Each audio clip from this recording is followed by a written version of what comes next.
Mening ismim Julia. Men özümning boshqa bir yerga tava ekanligimni bilatdim. Ashhadu an la ilaha illalloh va ashhadu anna Muhammadan abduhu va rasuluh.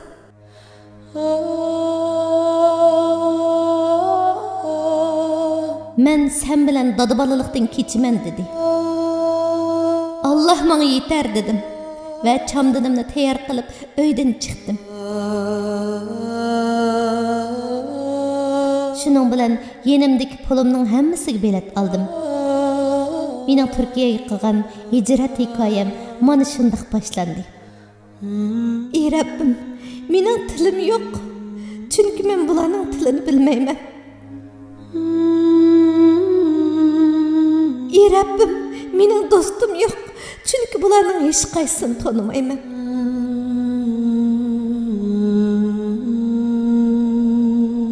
Ey Rabbim, mening boradigan yerim yo'q.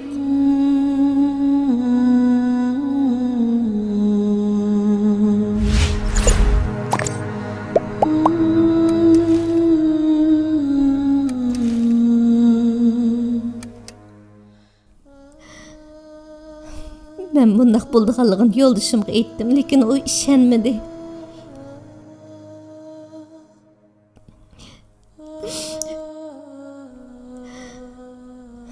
Çünkü hayatım hakkında sözleş men üçün intayin qiyin bir mesele. Men kichigimdan tatib besim ichida cho'ng bo'lgan bir qiz. Çünkü men doim menga besim his qildirdigan, o'zimni kamsitadigan jumlalarni anglaydim. Atrofimda sen bek qobiliyatsiz, qo'lingdan hech kelmaydigan sat bir qiz deb kamsitib, mening o'zimga bo'lgan ishonchimni yo'q qilgan insonlar bor edi. Dostlarım ko'ngil ichish uchun doim uyning bo'sh bo'lishini xohlaydi. Yana shu vaqtdan foydalanib, uyda o'ynab ko'ngil assaq deb orzu qiladi. Ammo men uyimda odam bo'lmasimi, garchi dadam boy bir bo'lgan taqdirdimi, hech qachon ularga aralashmadim. Hozir bularni o'ylaganimda Allah meni shu vaqtlarda qo'g'dimagan bo'lsa, men shularga o'xshash jaholat ichida yashab hech qachon islom haqida izlanmagan bo'lardim-kan deganlarni o'ylayman.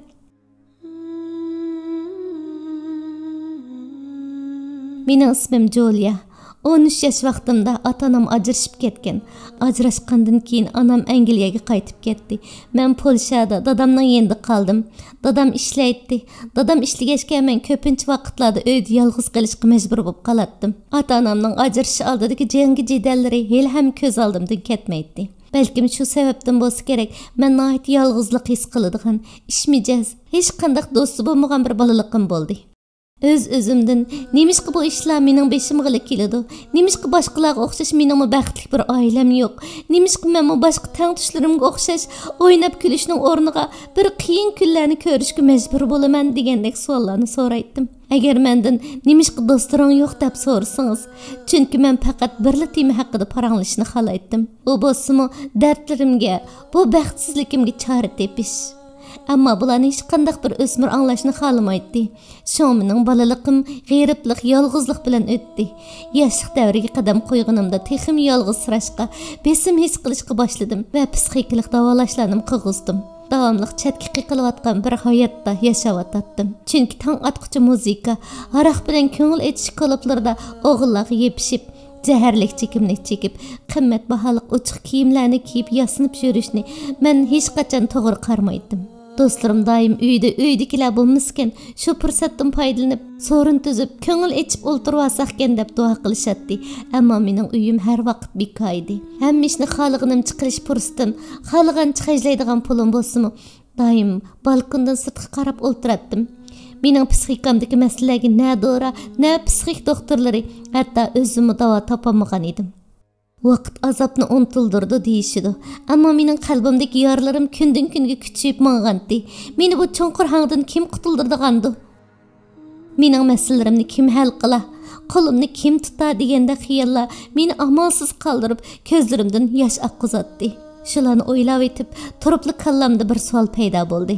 Biz bu dunyoga nima uchun keldik? Bizni bu dunyoga kim avatdi? Şu vaqtda bu koinotning bir yaratquchi tarafidan yaratilganligi esimga keldi. Kichigimdan tatib tabiatni ko'zitishni yaxshi ko'ratdim. Quyoshni, yulduzlarni. Bu dunyo tuyuqsiz paydo bo'lib qolmaydi. Kainat xuddi menga qara, meni yaratquchini o'yla. Meni ko'gin, yaratquchini asligin da'vatgandek bilinadi.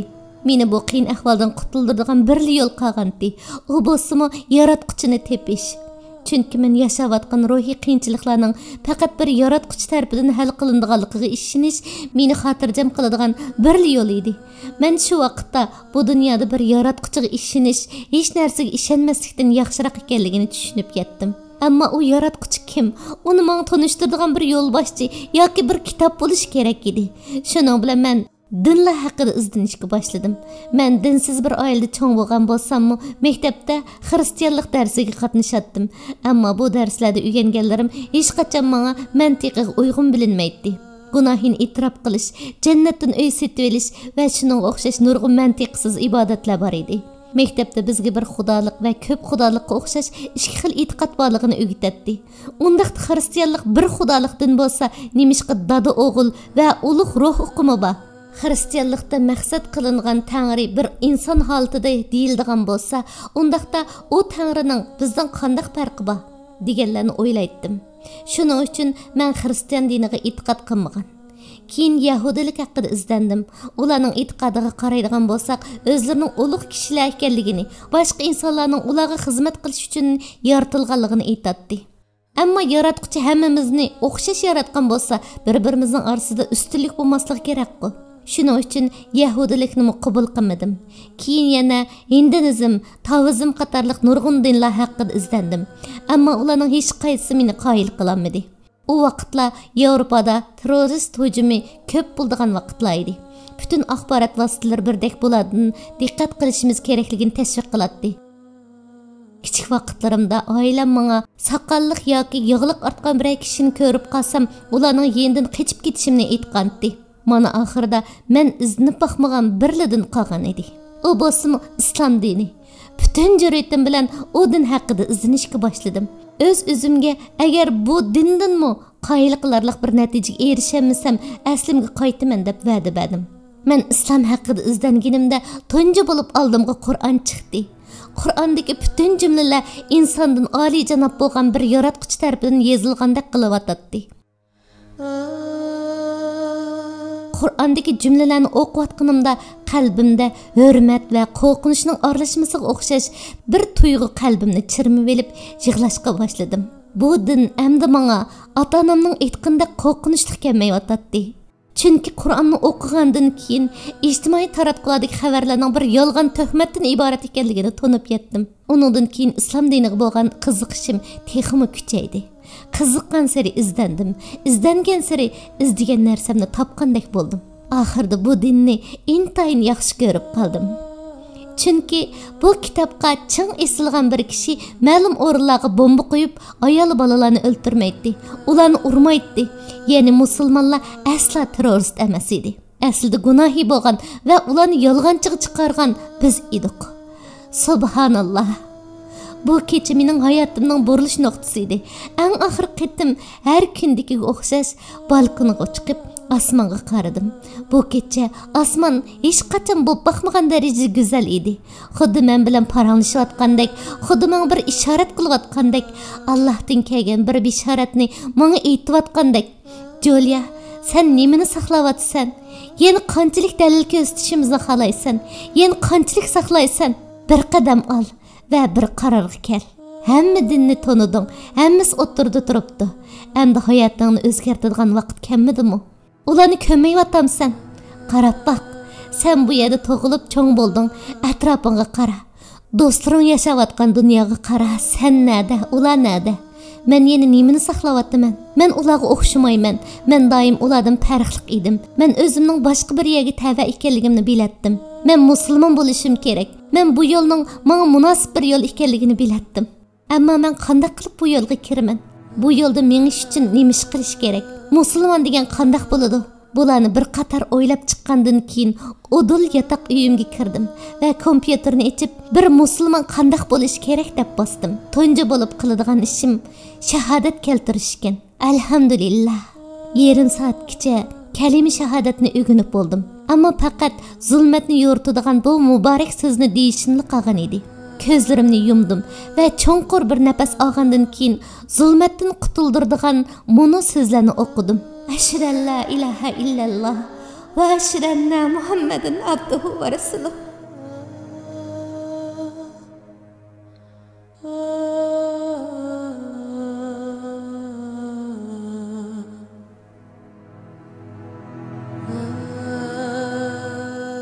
Mening endi yuragim siqilmaydi.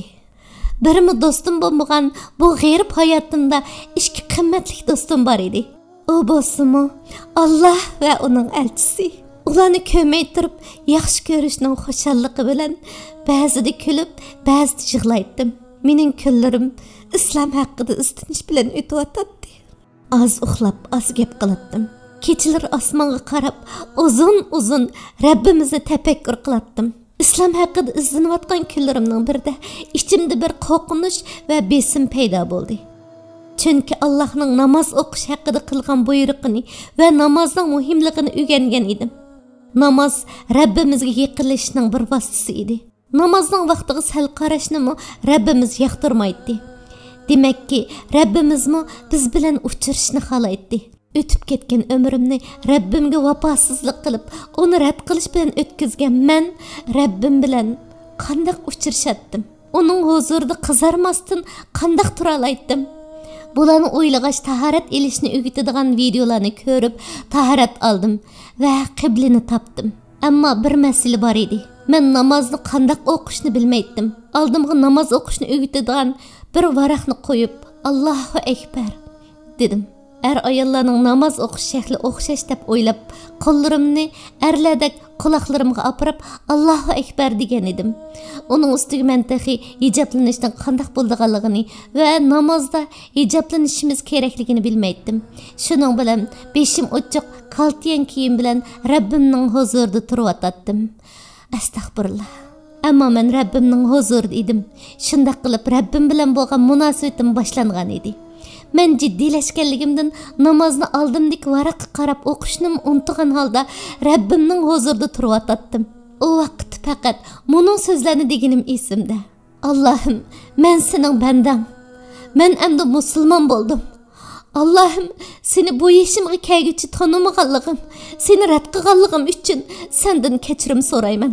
Sana haqorat qilib sog'inimni kechirgin deb duo qilishga boshladim. Onun üçün tizlandım. Endi mening qararim aniq edi. Bundan keyin onun razılıq üçün yaşab, onun razılıq üçün öletdim. Bir kuni dadam bilan mashinada uyga qaytib ketib dadamga. Dada, agar men boshqa bir dinga e'tiqod qilsam, masalan, Yahudi bo'lgan bo'lsam, desam, o sening tanlashing dedi. Agar xristian bo'lsamchi, qanday qilarding? deb so'rasam, u menga, "O sening hayoting" dedi. Ondaqda agar men musulmon bo'lgan bo'lsam deb so'rashimga dadam o vaqtda men qayerda xatolashdim degan savolni o'zimdan so'raydim dedi. Dadamning javobini anglagandan keyin men 18 yoshga kirmaguncha musulmon bo'lganligimni hech kimga aytmaslik qaroriga keldim. Chunki men ruhiy jihatdan ba'zi qiyinchiliklarni yashayotgandim. Onun ustiga ularning besimiga duch kelishni xohlamaydim. Shunday qilib 3 yil dadamdan musulmon bo'lganligimni yushirdim. Kunlarning birida dadam televizorda yana musulmonlar haqidagi yolg'on xabarlarni ko'rib o'tirib, bu musulmonlar nima degan yerginishlik ishlar deganda, men sabr qilolmadim. Dadam mendan nimaga ochiqlanganligimni so'radi va shu jarayonda musulmon bo'lganligimdan xabar topdi. Keyin menga yo diningdan chiqqin yoki men sen bilan dada bolalikdan kechiman dedi. Men mu dadamga Allah menga yeter dedim ve çamdanımni tayyor qilib uydan chiqdim. Men uydan chiqqanimda kech kirib qolgan edi. Men çamadanımni so'ragan holda ko'chada yolg'iz qolgan edim ve osmonga qarab Allohga duo qilishga boshladim. Ey Rabbim, dinim uchun ko'chada yolg'iz qolsammi, beshimning ketadiganligini bilsammi, sening diningdan voz kechmayman. Keyin men bu davlatda yashamaydiganligimni his qildim. Men bu davlatdan chiqib boshqa bir musulmon davlatga hijrat qilishim kerak deganlarni o'yladim. Balaliqimdan beri Turkiyaga berishni bakmo arzu qilatdim. Ko'chalarda chapinimning yoqasiga Turk bayrog'ini chaplab yurgan kunlarim bo'lgan edi. Turkiyani madaniyat jihatdan Yevropaliklarga ko'proq o'xshaydigan va islomni eng yaxshi yashag'ili bo'ladigan bir yer deb o'ylaydim. Shuning bilan yenimdagi pulimning hammasiga bilet aldım. Mening Turkiyaga qilgan hijrat hikoyam mana shunday boshlandi. İstanbulga kelib, çamadanımni so'ragan peti Aya Sofiya va Sultan Ahmad masjidiga keldim. Bu chaqda asr namoziga azon chiqayotgan edi. Azonni tunji qitim bevosita anglayotdim. Sol tarafimda Aya Sofiya, o'ng tarafimda Sultan Ahmad masjidi. Ikki tarafda azon o'qilyotdi.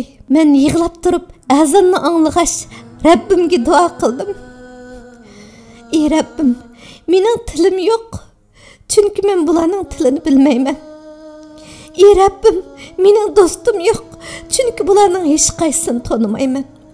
Ey Rabbim, mening boradigan yerim yo'q.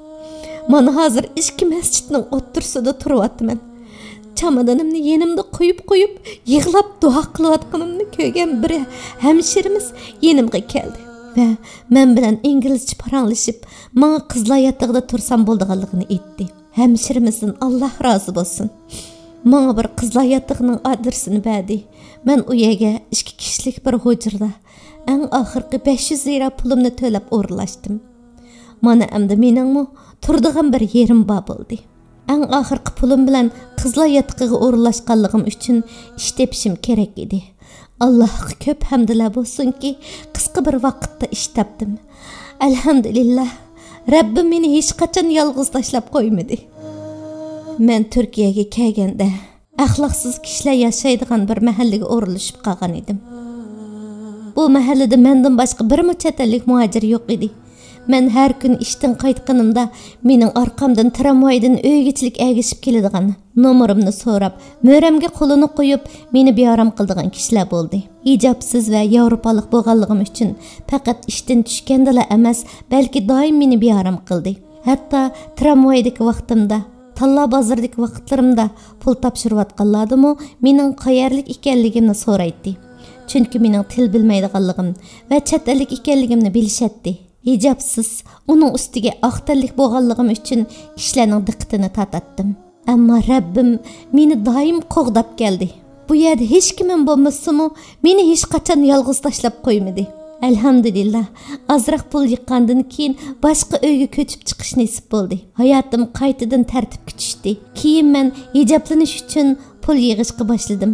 Chunki meni ko'rgan kishilar yevropalik bo'lganligim sababli musulmon emas deb o'ylaydi.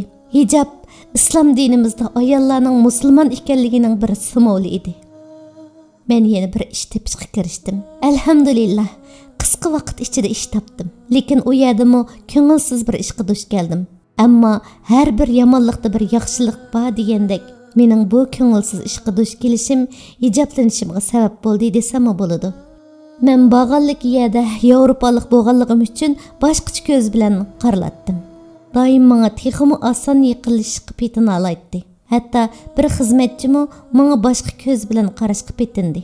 Men buni direktorga shikoyat qilganimda, u mening yolg'on aytib, u kishiga tuhmat qilganligimni pash qilib, meni ishdan qo'g'livatdi. Nohaqchilik yo'liqinimni bilib turib, yana buningdimi bir yaxshilik bor deb o'ylashga tirishdim. Shu ishdan keyin kiyim-kechak do'koniga ochiq holatda kirib, hijobli holatda chiqdim. Men bu hijobim bilan islom buyurgan o'lchamda hijoblandimmi yoki islomning o'lchamiga tushmamdi, aniq bilmaydim. Men kiyinishimni haqiqiy hijob deb o'ylaydim. Chunki atrofimdagilardan va boshqa kishilardan ko'rganim mushundaq hijob edi. Shuning bilan men kiyingan hijobni o'lchamlik hijob deb o'ylaydim. Ammo hijoblanish faqat beshini yo'gashdan iborat emas edi. Kamtar bo'lish, oddiy-soddiy bo'lish, diqqatni tatmaydigan bir shaklda kiyinish, badanimizning shaklini bilindirmaslik edi. Chunki biz Allohning rizosi uchun hijoblanatdik, boshqalar uchun emas. Hijoblanish modaga moslashish deganlik emas. Bizning hargizmi boshqalarga o'zimizni yaxshi ko'rsatish majburiyatimiz yo'q. Alloh bizni yaxshi ko'rsa, bizga shu yetarlik. Rabbimiz bizni bebaho qilib yaratganligi uchun hijoblanishni bizga farz qilgan. Chunki qimmatli bo'lgan har qanday bir narsa qo'g'diladi. Bizni qo'g'daydigan qo'g'dig'ichimiz bo'lsa hijobdir. Men 3 oy burun hijoblanganimda o'zimni xuddi biroz tarafidan qo'g'dilinayotgandek xotirjam his qilgan edim.